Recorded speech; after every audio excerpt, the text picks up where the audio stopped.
Welcome back, YouTube. My name's Devon Gall, and I'm your friend in sales and direct marketing. My specialty is helping people make their first 100K in an entry-level sales or direct marketing position. All right, I've helped multiple people do it. You're going to be the next one, all right? And how do we do it? Well, we use what's called the system, all right? We stick to the basics. We learn fundamentals on this channel, and what we're going to learn today is some of the most basic fundamentals out there, all right?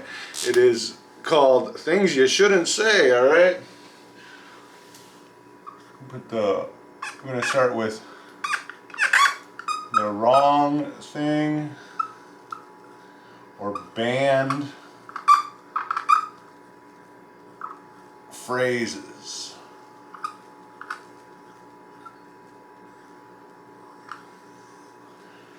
Very important to know all this because you set up you do everything perfect, and then you start saying these like weak or bad phrases, and the whole deal's shot. All right, it's gonna work on some people. Some of these phrases will work on some people. All right, but when you start working with like higher caliber candidates, you start working with higher caliber, smarter business owners and stuff like that, this stuff ain't gonna fly, all right? Because they're gonna know better, all right? So my number one banned phrase is the word free anything.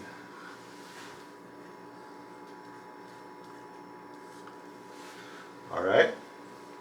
So we're gonna go over to the next column. We'll talk about why we shouldn't say this.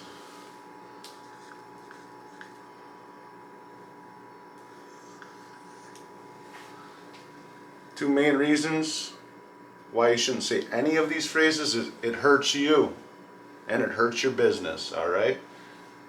Why don't we say free? It's a lie, it's false.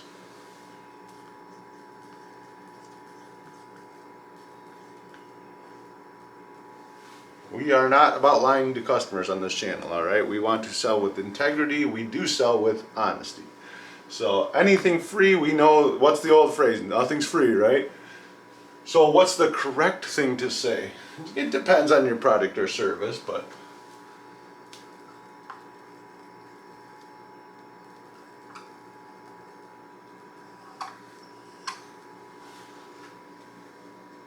I like to say something like no upfront cost today.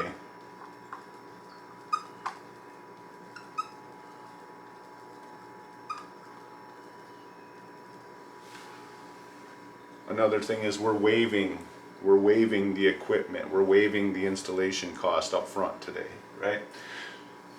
So that's true, right? There is no installation cost, there is no equipment cost today, right? But it's not free because we know it's all baked in, right?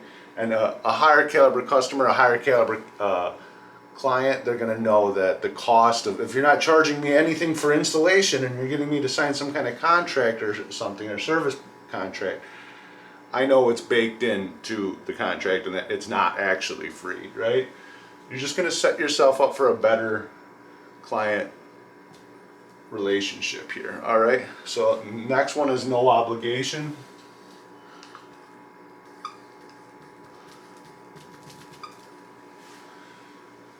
Why do you think we shouldn't say no obligation, right? Well, it's weak.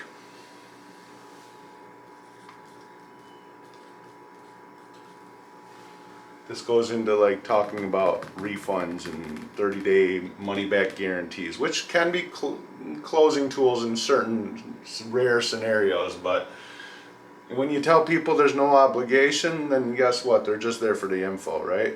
So the better way to go about this is just tell them, hey, here's the proposal. This is the proposal. Right? This is what it's going to cost. Just tell them straight up, this is what it looks like. So don't be afraid of saying this kind of stuff. We have the two forbidden words, massively forbidden: cancel and reschedule.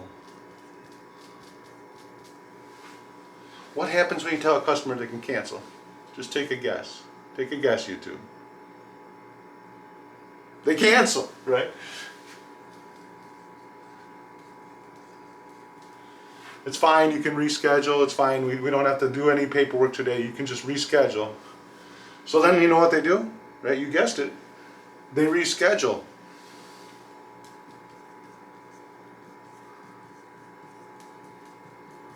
Just not to go off on too much of a tangent here, but when you reschedule something, it's a break. That's a break in the line, right? That's now you're providing a new opportunity for them to back out, right? You're like, oh yeah, I'll come back next Tuesday, I'll come back next whatever, whenever's good for you, blah, blah, blah. So now they reschedule, so then they can cancel, right? So, and when you say things like this, is you're not operating from a position of strength. You're operating from a position of desperation, right? Oh, okay, you can. Well, it's fine. You just sign up now. You can cancel. I've seen that so many times. You just sign up and then you can cancel. Just sign up. Well, we can reschedule for later. It's fine. So, no. Close the thing. Close the damn deal. Just close. That's all you got to do. Close. Close. Okay, they say no. Great. We want you. We want them to say no. Are you in or are you out? We don't want to sit there and try to like. Oh, well, you can cancel and reschedule it. It's fine. And then they're just gonna wait. You're just wasting your own time, right? When you do the correct thing, right? Why are we not saying these? Because it hurts you. It hurts the business. When you do the correct thing, it helps you. It helps the business. It helps your paycheck. It helps your bank account, right? So this is kind of sales and lead gen rules here. Now we're going to kind of go into just some lead generation things we shouldn't say when we're lead genning. When we're building our sales funnel, right? So let's not go into, we're not at a point where we're going to collect socials or we're going to get them to sign on the dotted line, where the line is dotted and all that kind of stuff. We're not at that point. We're at the beginning, right? We're at the beginning of the funnel. We're just lead genning. We're just setting them up into the pipeline, right? So we do not want to, at this point in the lead generation phase, we do not want to discuss exact numbers.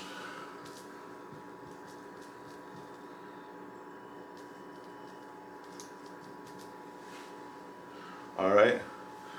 So the reason you don't want to talk about exact numbers during lead generation is a lot of things are custom. Not everything. Sometimes exact, it can just be like, sign up today, $49.99. Then just throw this out the window. This is not.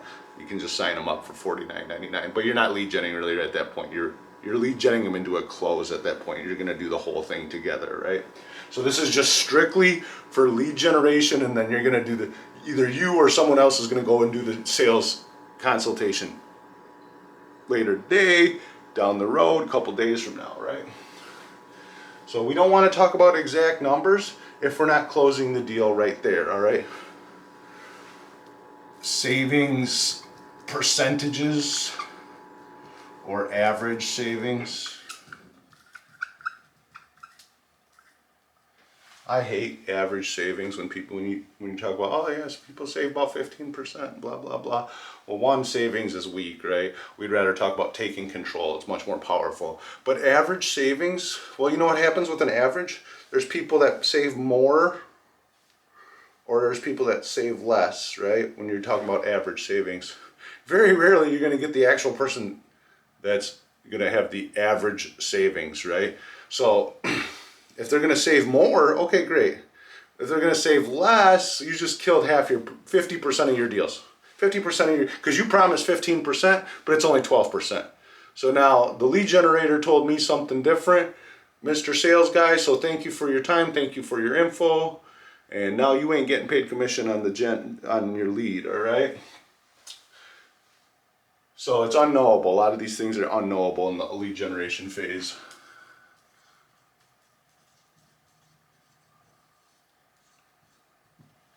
And kills 50% of your deals. All right, so just leave it alone. Don't go there. The best practice to do right here is to say, I don't know. Because customers will hammer you with, just give me a number, just give me a number, just give me a percentage. How much are people saving? Is it worth it? Blah, blah, blah. I need to know. Give me a number. I've seen it thousands of times here. So this is your opportunity to either fold and say something like an exact number or average savings, or to do the right thing and use it to close the deal. Because if you've been doing this for a while, you recognize those kind of questions are buying signs. They are interested. They're being kind of like not great to work with at that moment, but and kind of obstinate, right? But this is actually a great time to close the deal because they're showing curiosity. They're showing they're interested, right? So I like saying something like, I don't know exactly what you qualify for today. Qualify for. Let's get you set up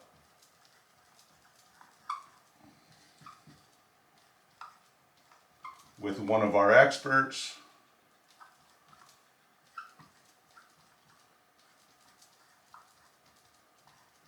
to go over exact numbers. Okay? So you're giving them what they want, but you're not the one giving it to them, all right? Because you can't close the deal at this point. If you're just lead generating, you can't finalize everything at this point. Some things you can, but this is more of like a longer term type sale scenario. So you got a lead generator, you got a salesperson. That's your closer. You're not closing at this point. So you are closing them to go talk to the closer though. So this is how you do it. Instead of promising them the moon, and one, you're gonna probably F it up, right? You're gonna tell them this, that, the other thing is so great, and then they can't get that, or they don't qualify for that, or that's only for people with credit scores of above this, right? And they can only get half of what you told them, right? Now they're out because you told them all these things. So overarching premise here, pretty simple. Promise less, right? And then over deliver here, right? Under promise, over deliver. Under promise, over deliver. You've heard this phrase before. Well, this is exactly the scenario where we're going to want to under promise and then over deliver here. All right. So that that concludes our little lesson on things you shouldn't say to your potential leads, or things you shouldn't say to your potential clients, because you're just shooting yourself in the foot. Nobody wants to work with somebody that's misleading them or trying to trick them into a deal. This is how you stick to the correct thing. You stick to this. You build honesty, you build integrity, you build referrals, you build a pipeline off this person you just signed up, you get deals closed, all right? You can close deals saying this kind of shit, but it's not gonna last forever, and people are gonna figure it out eventually that nothing's free, right?